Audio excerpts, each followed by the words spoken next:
This is the OTB Television Network, a service of Capital District Off-Track Betting.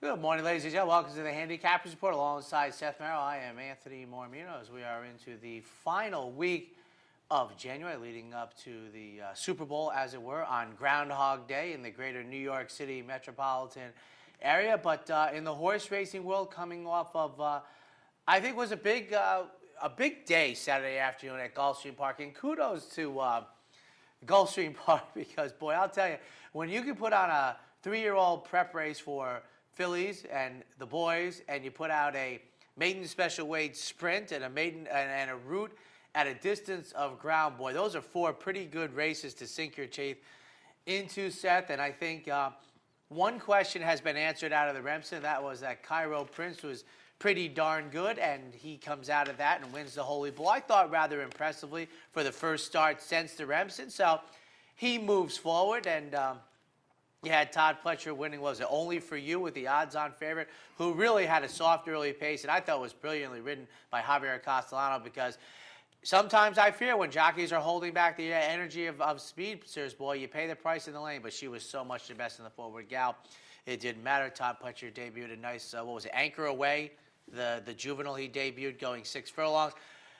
But for me, Seth, and I don't know how you feel, as a pace guy and a race watcher and a guy who's been dialed into Gulfstream Park and the way the track has been playing, Top Billing was clearly the most dominant horse maybe of the weekend. And for one of the rare times in my life, Seth, I would actually like to see, not the buyer speed figure, but a performance sheet number that Top Billing gets by, whether it's the Rogozin people or the Thoroughgraph people. I'm not really in that ballywhack too often, but this is a rare time when I would love to see what Top Billing gets, because for a guy like me, he ran into a softer pace.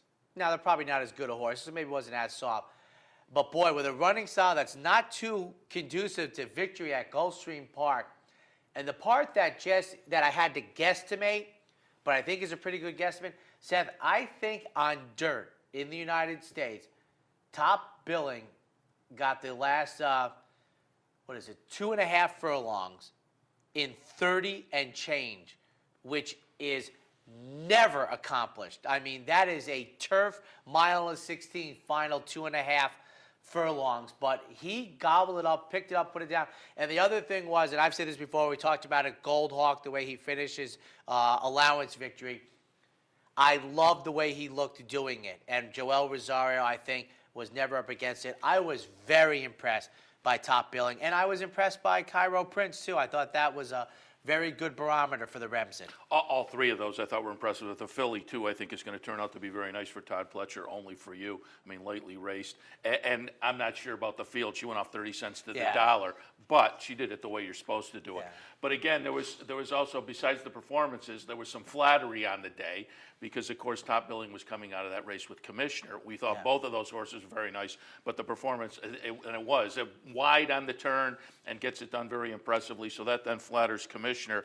And the Cairo Prince race validated that Remsen, which was so quirky. And coming out of that, what did it really mean? Well, I think it validated that the top finishers were certainly the performers we thought they were. Cairo Prince, very impressive. But running third was also Intense Holiday for Todd Pletcher, who also was impressive and also coming out of the Remsen. So I think that Remsen was validated. Also running nicely in the and against the grain was Conquest Titan.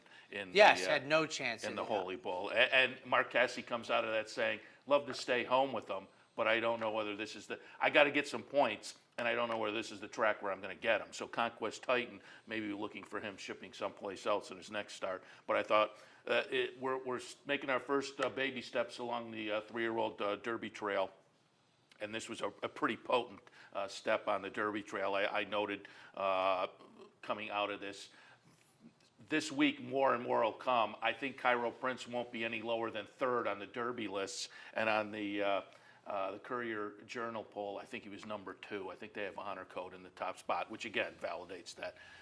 And I think Honor Code probably was helped to that top spot by the performance by Cairo Prince. And Mr. McGahee is going to have to figure out what to do with Top Billing and Honor Code. He already said, the obvious, which is we'd like to keep them apart. Well, that makes sense. You know what I found funny? I don't usually do this, but I actually somehow hit the button for the Churchill Downs people, I think, for the Triple Crown Trail and the points and everything. I was amazed at how many horses they don't have a photo for. I was like, that seems almost impossible. Just put up a text list that people can look at. That whole photo thing, do away with that. It's too hard to read. It's hard to read, but it's a little more aesthetically pleasing. Just put up a list, but it is kind of amazing that they just have. How do you not have and one was Cassiapo who ran second in the Hopeful. I'm like, you're the Churchill Downs, you're the Kentucky Derby.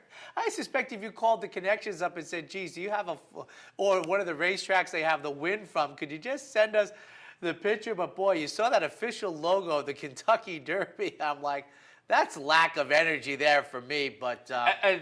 Anthony's talking about, if you go to the Kentucky Derby website, they have the leaderboard up, and they have changed it to this graphic kind of pictures and points, and to me, it's just put up a list, like I say, but if you're going to have the pictures, have the pictures. Yeah, I was surprised. I was like, that's pretty lame. But 14's the leader in the clubhouse, right?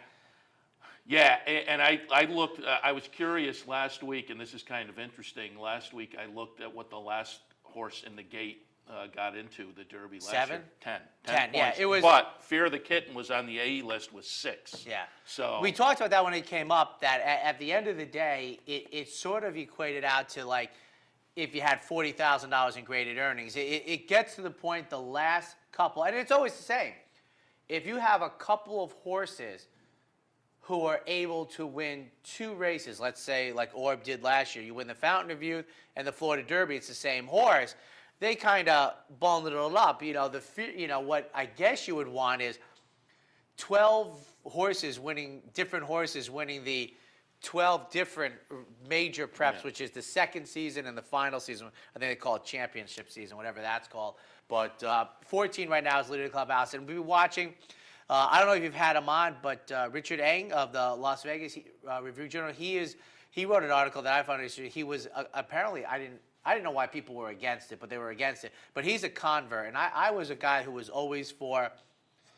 I like the change for I used to use the Delta jackpot as one. The money never really interests me. And you had a guest on from Keeneland, the woman that covers Keeneland, and she put the great idea, which I think is the answer. It allows Churchill Downs to control it, not the Graded Stakes Committee. Yeah. No question about it. I think she hit the nail on the head. And that, to me, is a little bit of a knock, too. I think they're controlling it a little too much. I mean, it is their race. Yeah, definitely the Hawthorne event should be in the mix. Oh. But I give credit to them for when they didn't get in the mix. They juggled things up to become a nice prep for the Preakness. So it was a nice move. I'll tell you the 2 races that shouldn't be in the mix is the Illinois Derby, the Bluegrass Stakes. They should not. The Illinois Derby produced a winner within the last, 10 years it's been, right? Yes, once. War Emblem. Well. Yeah. But the last 5 years... For the last 5 years, they've run. It's been a bad race the last 5 to 8 years. War Emblem is matter of fact. If you take this past year, I wouldn't count. The last 25 years, War Emblem's the one stick out of the 25 years. But if you notice, the last 4 months, the Bluegrass has gotten hit like it's Joe Frazier, Muhammad Ali. Everybody now is on board, killing it. Yeah. And the only reason it's going to stick around is because it's their race, and that's Kentucky. It's their people. It's going to stick around. But I've said it before. I'll give you an example. You talk about War Emblem going back 8 years. The last 5 years, the Bluegrass has stunk, and that's what and the last 5 years, the Illinois Derby has stunk.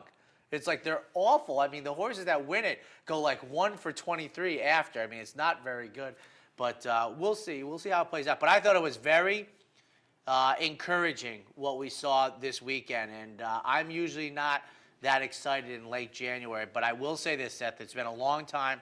I want to say 2001 with Monarchos for me that, and I wasn't that excited about Orb last year, but I will say with Top Billing, what I saw on Saturday was very, very darn impressive. And I think And that gives Shug a couple, and he said, coming out of the race on Saturday, Mr. Speaker, now probably going to back to the grass for him. So. okay, well, he's got honor code and he's got top billing, and And I think if he was a guy who only had Mr. Speaker, they'd probably continue to try the dirt at least one more time. Yeah. I think if he's a trainer who had one 3-year-old that had, but he's got honor code and now top billing in there, so I think he has the luxury of saying, okay, let's go back to the grass. And I know the silks are different, but isn't Will Farish is involved in both of them, right?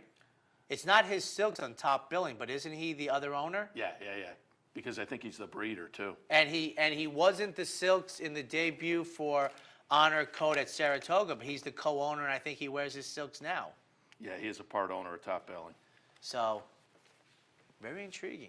And before we got to the handicapping part, speaking of handicapping, I wanted to touch on the National Handicapping Was he a Championship. front-end winner?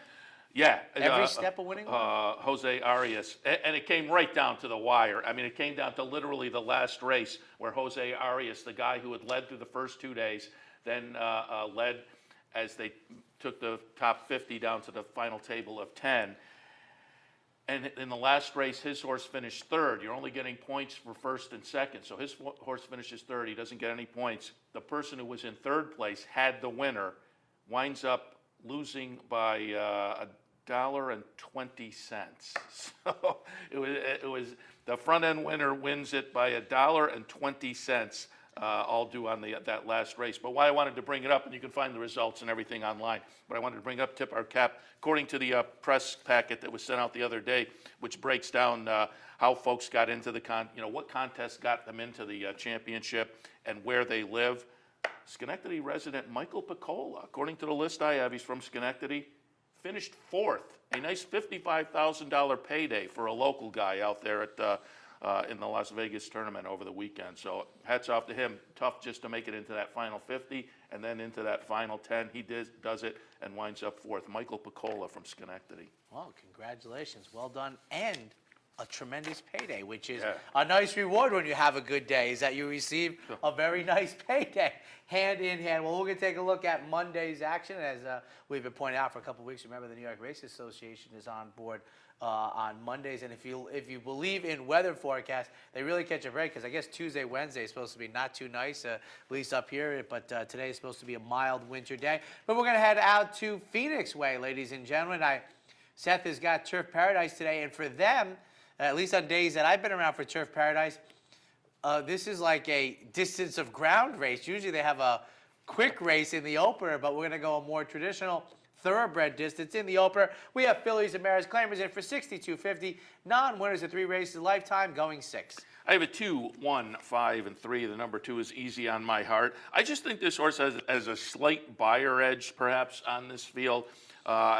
Laid off from April until the end of December, ran an okay 5th and a starter, so maybe a touch of class relief, but again, a buyer edge and could be primed to run well in the second start off of that layoff. So I tilt towards Easy on My Heart on top. Number 1, Rome in the second spot. This horse gets some venue class relief, comes down from Northern California, the synthetic at Golden Gate. But the trainer's had a little bit of a cold streak at the meet on the win end. Doing okay overall, 26 starts, 11 times in the money, but only 1 win. So I couldn't move this horse up any further, because normally I would take a little bit of a stronger look at the horses coming in from California, Northern or Southern. But again, the trainer, maybe a little bit cool getting his photo taken here. So got Rome in the second spot. Third spot, the number 5, Swiss in Paris. This horse moves up off the front end score, but I think he did that in a manner that says maybe he's found a little bit of a home here at Turf Paradise. Moved down here from Zia in the start 2 back. Second that day, improved nicely with a little education over the track last time. So again, moves up, but I think still will be in the comfort zone. In the opener, 2, 1, 5, and 3. Second half of the Daily Double, staying with fillies and mares. They're an allowance company, non-winners of 2 races at a lifetime, dashing 5.5. 7, 1, 2, and 6. The number 7 is Chumash. Goes out for leading trainer Robertino Diodoro, and actually moved into Diodoro's barn last time. Was claimed 2 starts back. Showed marked improvement in the follow-up. Buyer figure went up 42 points, wins off by 12. So I think Robertino Diodoro has figured this one out and, moves out of the maiden ranks, obviously. But again, off of that last start, just seems to be a contender in here. Second spot, we'll go with LCD. I think this horse is likely to try to speed pop him from the rail, and obviously speed is always dangerous. This is a horse that has a couple of Turf Paradise starts, bookending a Santa Anita win. So I like that win. That, of course, was back in March, though. This is a horse that has been going in fits and starts, so there's maybe a little ding that is bothering this horse. Now a 5-year-old, only 3 starts. But on the comeback effort last time, showed some good speed before fading. That may have this one primed to run well again today, and that speed might hold on. Third spot, the number 2, Rockin' Cowgirl. Now this horse also has some speed, and that may be a little bit of a detriment to my horse on the rail. So I'm looking for these two maybe to ding-dong it out and help out my top horse, the number 7, Chumash. But this horse comes in from Southern California, does Rockin' Cowgirl. Off of declining numbers, that's the knock. But look at that workout on January 23rd, a nice 46 flat bullet. So I think this horse has to be paid attention to, coming in from Southern California, getting the venue class relief. I may regret having the horse down in the 3rd spot. This horse just may have a class edge on these when it shakes out. But off of the last couple, I have to have it in the mix with that bullet and the class relief. But off of the last couple, I was just a little dicey on moving it up any further. But as I say, I might regret that. Second race today, 7, 1, 2, and 6. Third race on the card. I love these conditions, and I think it's unfortunate that typically only the smaller meets, as it were, step out of the box and write these types of conditions. So I'm going to read these. 4-year-olds and up, claimers in for $3,000. Now here's the intriguing part. For those who have run at Turf Paradise in the 2013-2014 meet and haven't finished either first, second, or third, going 6.5. And yeah, it should be called the charity stakes. It's a little harsh there. I mean, this is just a. The racing secretary's job is to make competitive racing, Mr. Marrow. That's competitive also, racing. You should be able to look at it and have some level of. No, thinking, more the chaos, the better for me. You're More the you're chaos, getting your better. wish here, because I have at the top of the page yeesh written up here. It's rough. How many E's is that? I only put 2, but I probably could have put more. Fine. It would have fit this race. 2, 7, 6, and 1 for me. The number 2, it's chaotic. I'm going with a 15-1 on the morning line. And it's just I'm going to try to take a shot in a weak field. This horse, 9th by 23 last time, 8th by 16, 12th by 93 lengths, 3 starts back. How can I go here? What's not to like? How can I go here? Well, the last race was November 4th. Look at the string of workouts since. Bullet on December 31st. Bullet on January 7th. Pretty good workout on the 15th. Another bullet on the 22nd. I'll take a shot with that. It's that kind of race. I'll take a shot just off of those morning works. I think they're kind of trying to signal something, perhaps. But it's a weak field and a horse that just seems to be coming in on his toes. So I'll put Distant Rainbow on top. Second spot, the number 7, Bags O' Fun, who ran a dud last time, but has some back numbers. And obviously, this is the kind of race where we're hoping for a horse just to maybe step up and run a better effort. And if this horse does get to one of those better efforts, we've seen it before in the past, can run a number that's very competitive versus this field.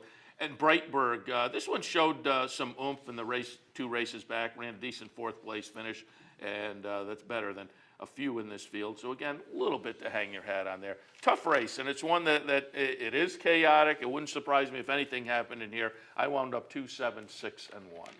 And you had Eric Donovan on last week, didn't you? Do you remember what day you had him on? I know it was in the Monday. Holiday. Monday?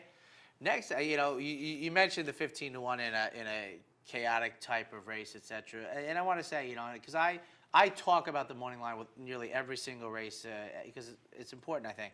Last week when Why Not Her won for Maitland Studart late in the day at 68-1. Kudos to Eric Donovan because he broke through his ceiling a while back, and I know he takes some heat from time to time. He put 3 horses in that race that day that were 50-1 on the morning line. And I know trainers and owners, they don't like that, and I have heard times when the guys get phone calls about it. But it was warranted. And you talk about the horse getting beat by nearly 100 lengths. Well, if I put 50 to 1, how do you call me up and say, so kudos, I knew you had him on. Kudos to Eric Donovan. It's a tough job, but you know what? You're supposed to protect or enlighten the public going forward. That was a good job, and good luck in the third race to everybody at Turf Paradise today. On to the fourth, a little more. That's going to be quite a turnaround for mine, though. Well, three races back, loses by just shy of 100 lengths, and a couple starts later gets it done. We'll see. But again, because of the conditions, facing some other horses who are kind of in the same boat. What you're hoping is he doesn't think he considers it a victory if he gets within 10.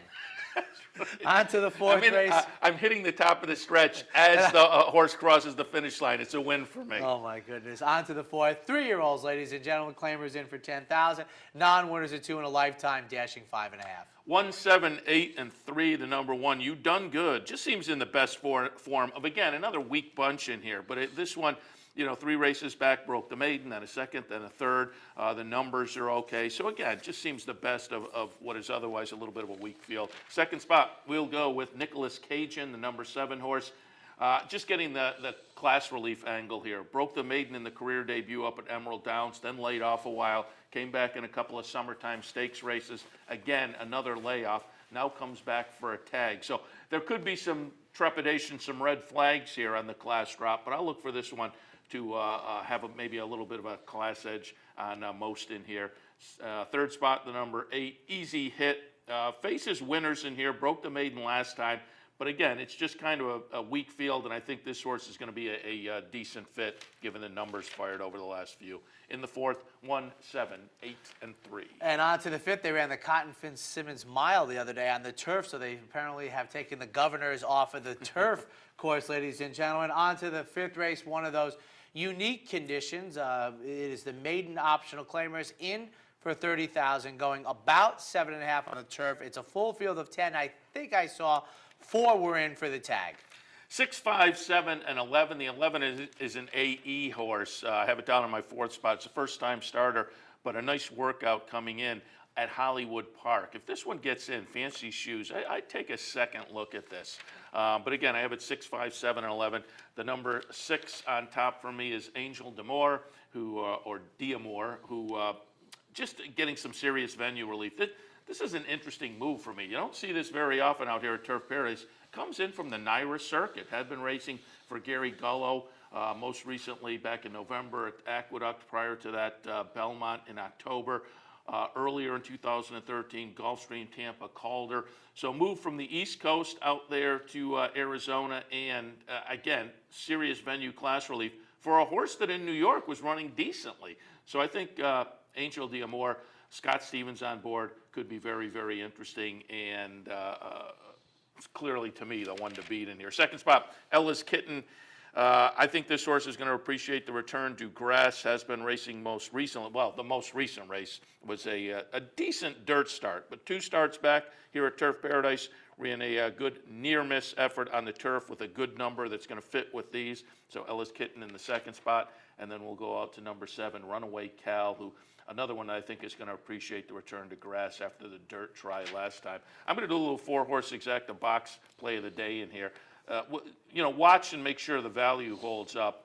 And we'll kind of hope that 11 gets in, because I think being a first-time starter, that 12-1 morning line may hold up. So let's hope for a little scratch, and we do get the 11 in. We'll box up our top 4. If the 11 doesn't get in, we'll still stick with the top 3. But I have it 6, 5, 7, and 11. Take a quick break. When we come back, second half of today's action from Turf Paradise.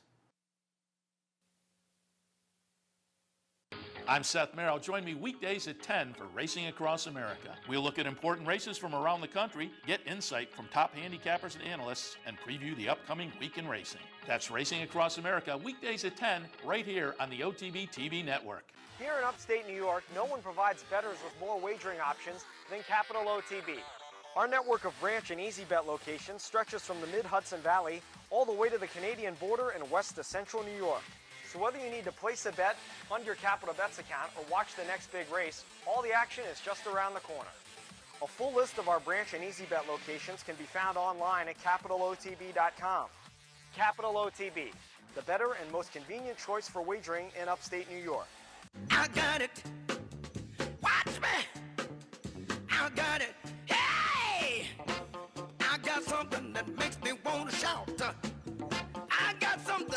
tell me what it's all about. I got a move that tells me what to do. If you don't, brothers and sisters, then you won't know what it's all about. Funding your Capital OTB bet account is as easy as 1, 2, 3. 1. Easy money. Clearly the fastest and easiest method of depositing funds into your account. Make deposits or withdrawals in just minutes. 2. Green Dot Money Pack. Gives you instant access to your funds. Green Dot Money Packs are available at thousands of retailers nationwide. And 3. MasterCard Visa. Simply click on the link from the funding page, enter your account information, and fund your account. CapitalOTBBet.com. Log on today. Hey race fans, head down to the all-new Clubhouse Racebook. With live horse racing on more than 250 flat-screen TVs, state-of-the-art wagering terminals, and amazing Vegas-style atmosphere. The Clubhouse Racebook, 711 Central Avenue, Albany. Welcome back to the Handicappers Report. Alongside Seth Merrill, I am Anthony Mormino. On this Monday afternoon, we're taking a look at Turf Paradise. Up next will be the Big A, but we're at... Let me jump in before you get to my next You're not race. Seth Merrill? You're not doing Turf No, Paradise? I meant to bring this up at the top of the show. We talked last week about the Remington Shippers at Oaklawn. Oh, yeah. And you had the ROI and whatnot. I just- had Nancy Uri Holthus on with me Thursday morning. I said, how about these Remington Shippers? He said, yeah. She said, yeah, they're coming in. They're great. They're in great shape. Thursday, what did we get? Thursday, $73 for a Remington Shipper. Friday, another $23 winner. And I'll add in also, what's caught my attention, the Hawthorne Shippers are very interesting as well, because Friday there was a Hawthorne winner at $70. Yeah, they are the... Hawthorne is the third track in Churchill Downs. Churchill Downs is going to win the meet, but as I tried to bring up the other day, they're going to have by far the most winners they're going to ship in, which makes a lot of sense. But the ROI it's still comfortable. It was like $10, $11, so no, I'm not sneezing at it. Remington Park is probably going to be finishing in second place. Now, the odd thing is the Remington Park is going to finish second with the aggregate.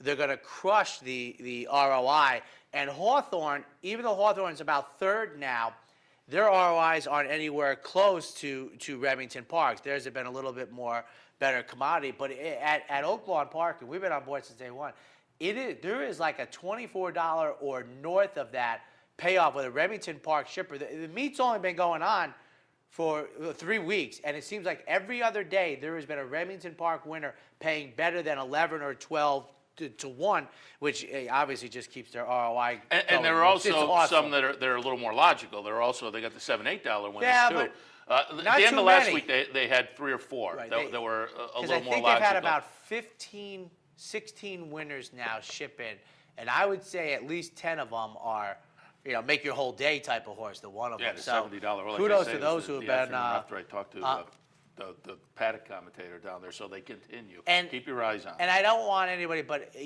did anything about the teletimer come up? I mean, the track seems to have gotten 3 full seconds faster. The first 2.5 weeks, you could have used a sundial to time everybody. I'll ask Frank. Yes, Frank. Got And Frank then Marmotti on this week. I was telling our audience the mile time. Now I know it's a goofy track for a mile. You got the short run into the stretch. The mile average time at one point, Seth, was 1:43, and it seems to have gotten knocked down about 3 or 4 full seconds since then running the mile. But let's get on to the 6th race at Turf Paradise, where ironically enough, perfect segue, they're running the 2-turn mile at Turf Paradise. Claimers in for 3,000, non-winners of a race in 6 months. 1, 2, 6, and 7. The number 1 is Color Out, likely to be sent from the rail. This is a horse with some early speed and the rail post position.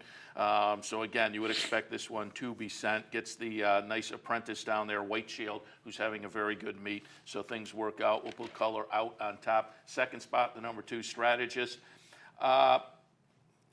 A couple starts back, this horse put in a nice little bit of a late kick. And so I'm kind of hanging my hat on that race 2 back. The race last time, not so much. But again, with a come from the clouds kind of style, this horse is just going to be up against it with the pace and traffic and whatnot. But again, I'm looking at that race 2 back and hope we get back to that one. Third spot, the number 6, Little Brown Guy. For me, the question mark is going to be a mile. Last time out, a nice second place finish at 6 furlongs. 2 starts back, though, at a mile, though. Showed some good early punch and then faded badly. So, again, the distance is a little bit of a question mark. But I think talent-wise and in competition with the rest of this particular field, I think Little Brown Guy fits. 6th race today, 1, 2, 6, and 7. On to the 7th race for state breds. Arizona bred 3-year-old fillies in for a tag of 5,000, racing 6. 9, 8, 2, and 7, and the number 9 is Shaky Reality. This is a first-time starter. I got a couple of first-time starters on top, and it's just that kind of a race. I don't think the horses that have run so far have shown a whole lot of ability.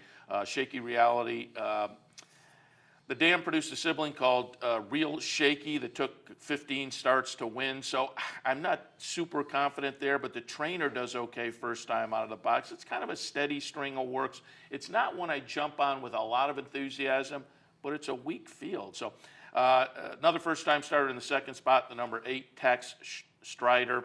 This one had a full sibling called Almighty Buck. Took 4 starts to win, but 3rd also in the career debut. So I think I kind of went back and forth with these, and I just tilted a little more towards Shaky Reality, but Tex Strider is going to be interesting also. So again, you got 6 to 1 on the morning line and 12 to 1 on the morning line. First-time starters could be a little bit interesting. And then we'll go to a horse that has had plenty of experience, the number 3, Baby's Corner. Again, off the last 3, seems to maybe be getting the hang of it now. We'll find out a little bit more about that today. I'm going to do a little exacta boxing here just because we'll hope that my morning line holds up on the top 2 first-time starters. So again, box up the top 4 in here and maybe even take a look at one or the other of the top 2 for a win bet. So I'll say win on the 8 or the 9. You take your pick in there, but take a little shot on one of these first-time starters if the morning line odds hold up. Again, also box up an exacta 9, 8, 2, and 7. On to the 8th race, back to the turf at about a mile. Claimers in for 62.50. Non-winners of 3 lifetime. Another play for me in here. I'm going to box up my top 4, 1, 7, 9, and 5. The number 1 is Rebel My Man. Gets that venue class relief coming in from Golden Gate and has some good numbers over the past few. I think is going to fit with this particular company. And again, on these numbers, has a very competitive kind of a resume coming into this. So we'll put that one on top. Number 7, Spirit of Lindy in the 2nd spot. Now, this is the other half of the uncoupled entry with my top pick. Same trainer for both of these. 3 to 1 on my top pick, 9 to 2 on Spirit of Lindy. You know what happens a lot of times with these uncoupled entries, the longer half will come in. I think this horse is a legitimate contender in here. Threw in a little dud last time, but that was on the main track. Gets back to preferred surface this afternoon. So Spirit of Lindy in the 2nd spot. 3rd spot is the number 9, Gannicus. Good numbers in the 2 turf tries. Took him a long time to get this horse to the turf in career start number 24, and now has put a couple of turf starts together and seems to maybe have found a home here, given that the numbers improved nicely in those turf starts. So again, I'll box up my top 4 in here, 1, 7, 9, and 5. In the finale, 4-year-olds and up, fillies and mares, maiden claimers in for 5,000, racing 5.5. 4, 9, 5, and 10. The number 4 is Miss Bobby Bear, and comes in from Golden Gate. The last start was certainly a little bit of a dud. The last start, really the last 2 finishing position-wise, but 2 starts back was against much better company. The number was okay there. So I'm looking more at the numbers over the last 4, and the last one wasn't much, but I think does get that venue class relief and can rebound to the better numbers. Today, number 9, Flashy Caroline, 9 to 5 on the morning line, and deservedly so, off a nice 2nd place finish in a similar race last time. And then Barron's Affair in the 3rd spot. A couple of decent efforts in the last 2 starts. And again, in a field like this, that's all you're looking for. I will mention first-time starter. Race like this, I would always look at first-time starters, but the first-time starter in this race, Sedalia Rose, the number 2 horse, 5-year-old. Automatically, I'm not that excited. This one also had a sibling called Clocker Moment. Took 24 starts to win. So the first-time starter in this race did not attract my attention. And now that I've said that, you know exactly what's going to happen in this race. But I have it 4, 9, 5, and 10. That wraps up our look at Turf Paradise. Take a quick break. When we come back, the Big A.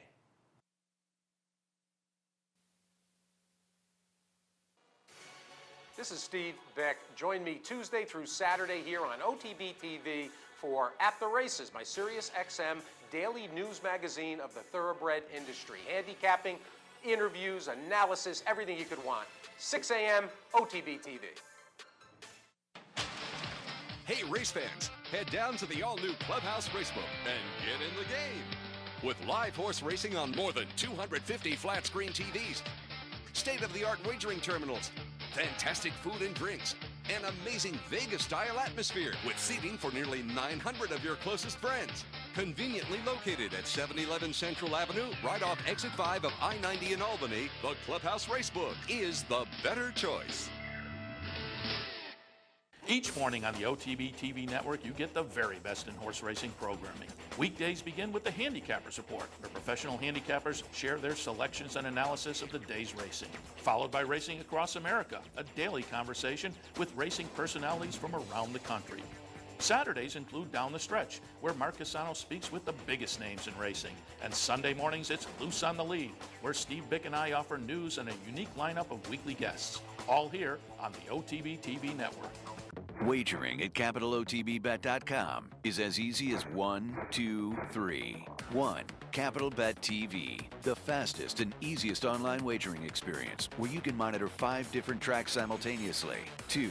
CapitalBet Express. Its straightforward program layout and interactive handicapping information lets you build your wager quickly and efficiently. And 3. CapitalBet Pro, designed especially for the professional horse player. CapitalOTBBet.com. Log on today. Missed one of our TV shows? No worries. Now you can catch all your favorite programs online. Simply log on to CapitalOTB.com and click on the YouTube link at the bottom of the homepage. And look for our new podcast coming soon. CapitalOTB.com. Log on today. Welcome back to the Handicappers Report on this Monday morning. Monday means Aqueduct this winter, so we'll kick off in their opener, State-Bred Maiden Claiming Event, 16,000 tags. 4-year-olds and up, they'll go 6 furlongs. You know, one thing I've seen at the Big A of late, you know, you had the cancellation. It seemed like before off the pace horses on the inner dirt track had a fighting chance, but boy, I'll tell you, the last couple of days at the Big A, the engine being throttled early is good, and with that, let's march forward. 6-3-7 in the opener, and number 6 is Bird Hunter going out for Steve Asmussen. Certainly nothing to recommend this horse in the final running position of late, but this horse has shown some good early speed, had some problems early in the race at the gate in the most recent effort, gets one of the Ortiz brothers who the other day they did get shut out, the brothers, but back to winning multiple races as a family. Bird Hunter gets my top pick in the opener. For a second, number 3, Past the Lake. This horse ventures out for the first time out of West Virginia for the 4th career start. But in West Virginia, this New York bred has hit the board in all 3, gets the state bred, comes in for a tag. Let's take a little look-see here, and Angel Royal Jr. has certainly bettered this 6% win percentage since I downloaded these races a couple of days ago with a multi-win day in New York. And for 3rd, number 7, Mr. Masterpiece. Horse took some time off, came back on the inner dirt track after trying turf racing, showed a brilliant new dimension going a mile. Let's see if this horse can improve off of that 3rd place finish, sprinting 6-3-7. Second race today is a state-bred claimer, claiming tags $20,000. These are fillies and mares, 4-year-olds and up, going 6 furlongs. And I'm 1-7-2 in here, and Taylor Rice winning a race today had a little hiccup the other day, but certainly has you know, found a little niche for the 5-pound bug boy she has. And we talk about drawing the rail. When you watch races, I mean, it can be a difficult spot to win from in sprint races, but we have good speed here. And I've watched Taylor Rice ride, and she seems to have early energy with her runners, and with the way the racetrack is playing and with drawing the number 1 post position, I surely hope that is the case in here, and let's see if the racetrack plays the same way as it's playing over the weekend. As I say, when I look at races well in advance as a public handicapper, I'm looking for weather or days off as the main opportunities for the racetrack to change. Well, we haven't had days off, and I don't think we've had weather inclement in New York. For second, number 7, started up, second off a 12-5 claim out of the David Jacobson barn, who was a little quiet for a while, but woke back up. Nothing going a mile most recently. Let's see if Luis Miranda can get the ball rolling righted here. For third, number 2, Suze Anne Marie's goal. Rudy Rodriguez sends out this runner, takes blinkers off this afternoon after a debacle on New Year's Day with the blinkers. 172. Nice little maiden race in race number 3 at Aqueduct this afternoon. These are 3-year-olds. They will go a quick 5.5.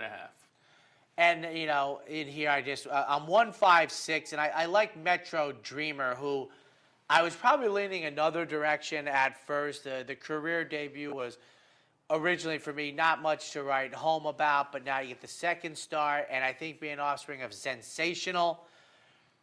Drawing the rail, I'm anticipating a different race today. Whether that race is good enough to win from down inside, we're going to find out with Cornelio Velasquez, but I think we're going to see Eddie Keneally's runner have a little bit more early speed this afternoon, and Eddie Keneally wins at nearly 25% with the second start out, the maiden. So Metro Dreamer, who we might get better than 5-1 after that ambivalent debut, is my top pick. For second, number 5, Bill Mott sends out the third time, started with Eddie Castro.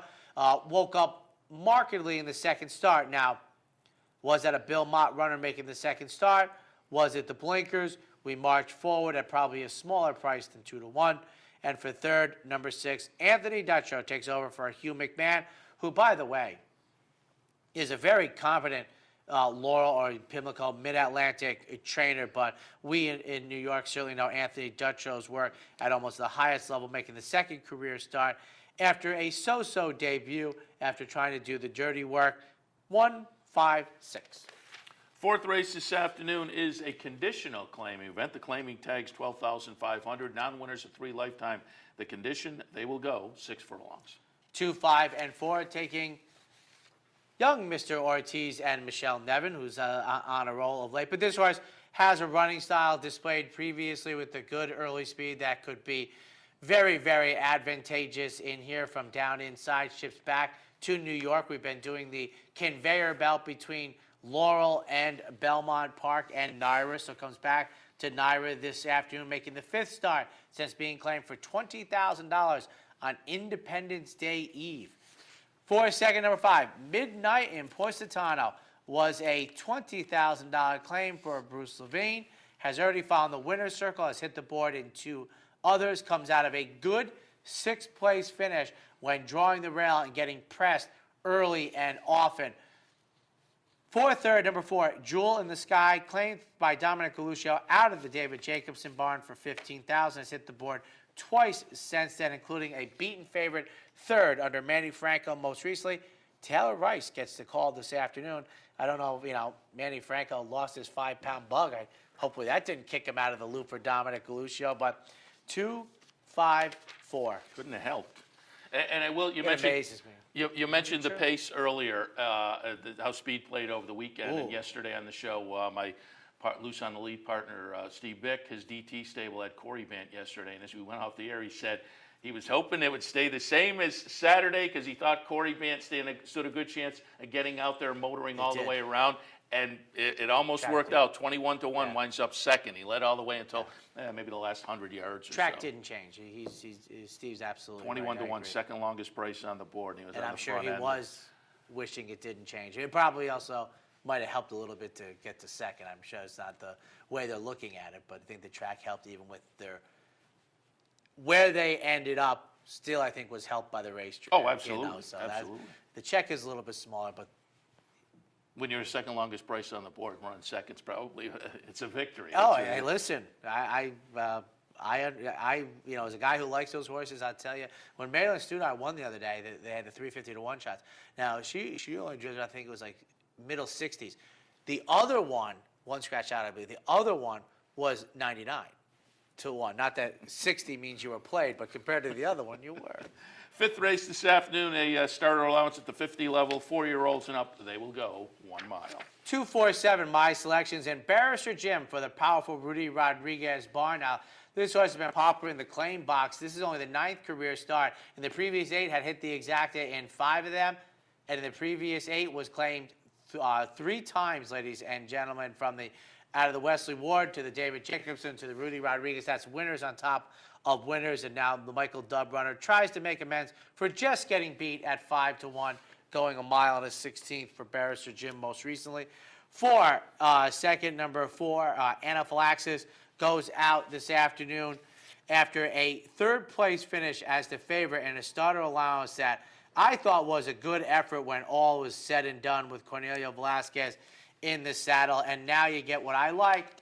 Been talking about it more recently at a higher frequency, is this beaten favorites coming back at an appreciably better price. And I don't have a cutesy phrase, the opposite of less well, but happier me maybe. But for third, number 7, Ruthless Alley goes to the post after a victory at the end of the main dirt track, going a mile, 2:47 in the 5th. We'll take our last break. When we come back, we'll continue our look at Aqueduct. Stay tuned.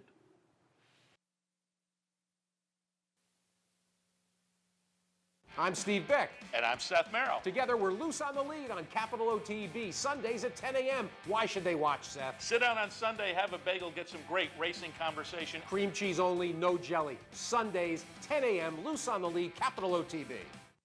Using CapitalOTBBet.com is as easy as 1, 2, 3. 1. Simply log on with your username and password from the homepage. 2. Fund your Capital OTB account through our Easy Money, Green Dot, or Visa MasterCard options. And 3. Place your bet on one of our 3 easy-to-navigate wagering platforms, Capital Bet TV, Capital Bet Express, or Capital Bet Pro. CapitalOTBBet.com. Log on today. Here in upstate New York, no one provides bettors with more wagering options than Capital OTB. Our network of ranch and easy bet locations stretches from the mid-Hudson Valley all the way to the Canadian border and west to central New York. So whether you need to place a bet, fund your Capital Bets account, or watch the next big race, all the action is just around the corner. A full list of our branch and easy bet locations can be found online at CapitalOTB.com. Capital OTB, the better and most convenient choice for wagering in upstate New York. I got it. Watch me. I got it. Hey! I got something that makes me want to shout. I got something that tells me what it's all about. I got a move that tells me what to do. If you don't, brothers and sisters, then you won't know what it's all about. I'm Mark Cassano. Join me Saturday mornings at 10 for Down the Stretch. We'll inform, analyze, and welcome in the biggest names in racing. So join me Saturday mornings at 10 for Down the Stretch, right here on the OTB television network. Welcome back to the Handicappers Report. We will continue now our look at Aqueduct race number 6, conditional claimer, 12-5 tags, non-winners to 2 lifetime the condition, 1 mile the trip. Yeah, we were just talking at the break, and through the years that I've had the pleasure of doing the handicap show, which is over 15 now, the one lesson that I have, the only lesson that I have tried to implore the viewers of my work to do, we were talking about in the last race, and I've told this story before. I understand how difficult this lesson is, and it is under the idea, we were talking about Steve Bick's horse at a big price that ran under in the exacta.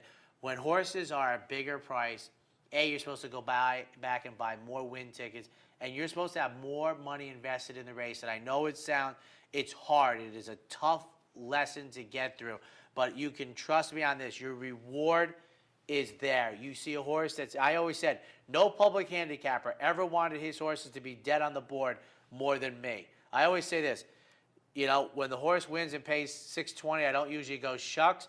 And I always say this, they don't make my horses that finish last, they don't charge me a surcharge the next time I go to the window because my last horse finished last. You must be rewarded in this game. It is too hard of a game to let 20-to-1 shots run. I don't know about third, I've never looked at that, but you cannot have 20-to-1 shots running first and second and not getting money out of the pools. It usually means you have to invest more in it, but we move on. 8, 1, and 6, Mr. GZ, who is 8-to-1 going out for the Angel Royal, Dominic Cecchino back, Angel Royal back. They scored, this horse scored 2 races back, breaking the maiden in the first race versus winners. I'm going to throw that race out. First off, I couldn't see much of it, but now it comes back for 12-5, 2L from the outside post. And when we broke the maiden, now we had the brilliant Javier Castellano in the saddle. We showed speed, went to the front, made every pole winning one. Now, sometimes you say, well, maybe the field allowed you to make the front. This horse might have enough internal speed from the outside that when asked to go, can go. And like I said, I like athletes who are in a good zone right now, and that happens to be Angel Arroyo. For a second, the rail, number 1, going out for Chris Engelhart. The Engleharts, C and J, doing well of late. Sends out this runner after scoring, going a route ground. Now goes the same 1 mile from an inside post position and scores the victory. And I see IEAH Stables, boy. And I saw our colleague Mike Jarbo on Facebook with a picture with that cap. I might not want that cap, but boy, Seth, have you ever seen something rise and diminish as rapidly as that group? For third, number 6, Spirit of Peace. Mike Michelli sends out this runner. I think Mike Michelli's barn, who gets overlooked 365 days a year, is pretty good right now. 816. I believe I read the other day that somebody has purchased their hospital down there, which is good because it was a nice It's going to get facility. finished. And Yeah, I saw that, and it looks like what was probably the best idea that group ever had, but wasn't able to finish. It looks like now down at Belmont Park, this hospital, which is very needed, is going to get to the finish line. 7th at Aqueduct today, a plain vanilla claimer, 20 tags, 4-year-olds and up, 1 mile. Because I think that's the case. I don't think it's not operational. It's not a finish. I thought it was for Was it? shortly, Okay. but then it went right with their downfall, and then kind of went to the. The pictures that I saw indicated there hasn't been a lot of life being. Well, it's ready been to certainly been a let- while. Yeah. All right. Well, that'd be good news down there. 721 Road Agent is my top pick in here. Irad Ortiz gets them out for Rudy Rodriguez. This was a claim for $35,000 out of the David Jacobson barn. The horse shows good early speed on the inner dirt track. And as Steve Bick said yesterday on Lewis on the Lead, we hope the racetrack hasn't changed, or else I'm in a lot of trouble. For second, number 2, SCOTUS, going out this afternoon for Naipaul Chatterpole. Has certainly made a lot of chatter of late. Claimed this horse from Eddie Keneally, and down the road immediately to make it 2 for 4, a lifetime on the inner, 2 in a row. For third, the rail, number 1, Grand Rapport, who coming off the pace ran well off of the 14-15-month layoff for David Jacobson, 721. 8th race is an allowance non-winners of 1 other than these are 4-year-olds and up, 5.5. And here it is 2, 4, and 3. And we'll get to Bear Spirit, which is my top pick, shipping up from Gulfstream Park. Usually they ship up later in the year, but we've seen actually more than I would have thought coming back to the Big A this time of year, and coming out of the CC Express Stakes. That was a little bit too much. Makes the inner dirt track debut this afternoon. For a second, one of my favorite names, and I don't talk about names too often, but Sakatumi Samurai goes out this afternoon for John Toscano Jr., who claimed this horse for $35,000, and second race off of that claim ran brilliantly for $35,000. Now steps up to entry-level allowance, which it is reasonable to be worrisome. But you look back a couple of races before, and down at Laurel, a couple of days before Thanksgiving, in an entry-level allowance, this horse was good enough, 2 races back at the Big A, I should say, in an entry-level allowance. Raced well, so we're back in here after trying claiming, but we've run well before him. For third, number 3, Abra going out for Linda Rice and Taylor Rice. I must admit, I was surprised to see 3 to 5 in the morning line. The couple of times I've heard morning line oddsmaker talk about setting low prices on horses. I just don't see 3 to 5. I mean, this horse has to continue to ascend. I don't see that type of running pattern. 2, 4, 3 in today's feature. I think so many handicappers now focus on the buyer figures, though, and the buyers, I think, are going to draw this horse down. 3 to 5, I don't know, but 4 to 5 or even money wouldn't shock me. Yeah, I think that's important. I never forget Don LaPlace, who set the morning line odds for years, and even when he retired, set the morning line at Saratoga. Naira had him do it. I'll never forget when Manila was running, and Manila was in that streak. He was probably up to about 9 in a row. He was coming to Saratoga for the Baruch, where we'd actually lose, and he was talking about setting a horse at 2 or 3. This is Manila, who is like won 12 out of 13, has been the best turf horse maybe in the world since he beat Dancing Brave, and he's still like, well, do I make him 2-5 on the morning line from Manila? Ninth race today, a state-bred maiden claimer, $35,000 tags. They will go 6 furlongs. 6-7-5 for me, ladies and gentlemen. American Creed going out for Tom Albertrani. And, I looked at, I don't talk about ownership either too often, but Seth, you see if this rings a bell, and you see his name there. This used to be the group. I think they had Scorpion, who won the only time that Jim Dandy was running. This was one of Wayne Lucas's last big clients before he got the new man running Calumet. This was like Wayne's last.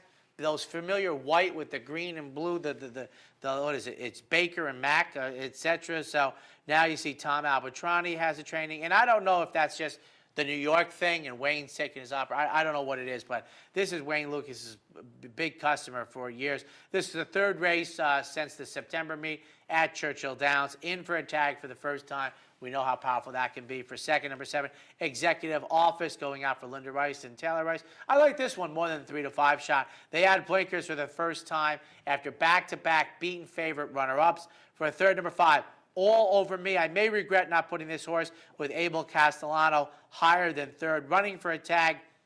Second career start after debuting at 50-1 and running like it for the second half of the race at least. They had laces this afternoon, and I think many of our regular viewers, if you're watching the Handicappers Report on Monday morning, David Canizal, who was, I think he won. What did they list him here? 3 winners at this meet? I think 2 of them were the early daily double. I think a couple of weeks ago, I think David had the early daily double in New York. So in the finale on this Monday, 6, 7, and 5. And this afternoon on Capital Off-Track Betting, if you're able. As I said, Monday certainly, the racing schedule now is brilliant, I think, for the wintertime. Aqueduct, Parks, Beulah, Sam Houston, Turf Paradise, Northfield, Pompano. Remember, turf racing at Turf Paradise this afternoon. Pompano, Yonkers, Woodbine, Australia, A and B later on this evening. And if you missed any of Seth's picks at Turf Paradise or mine at the Big A, we invite you to go to CapitalOTB.com, click on the Handicappers Report. And once you've done that, we invite you to go to CapitalOTBBet.com. About 3 months old now, our state-of-the-art wagering platform for you. Easiest way to play the game.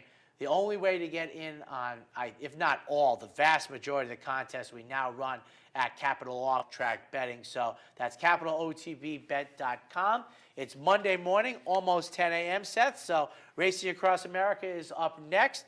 And I understand there's a curveball in the Monday mix. What do you have for the good folks? Yeah, Mike Penna, who usually is on Mondays, traveling, but we have an able substitute, Gary West from ESPN.com. We're going to talk 3-year-olds. Last week on ESPN.com, he put up his list of 100 3-year-olds, top 10. I can't name 100 3-year-olds. Underneath, it was an interesting list to read, certainly. And folks can I'd like to know what he thought of the 98th horse. And find maybe some under-the-radar horses. Frank Vespi a little later on from the RacingBiz.com. We're going to look at those 4 stakes from Laurel over the weekend. They had a nice 3-year-old race there as well. And then bottom of the hour, Andy Serling from bottom of our hour, about 10:45. Andy Serling from Naira with racing on Mondays. We'll get some thoughts on the card this afternoon. So all of that up next. And that is up next, Racing Across America. Ladies and gentlemen, enjoy your racing this afternoon.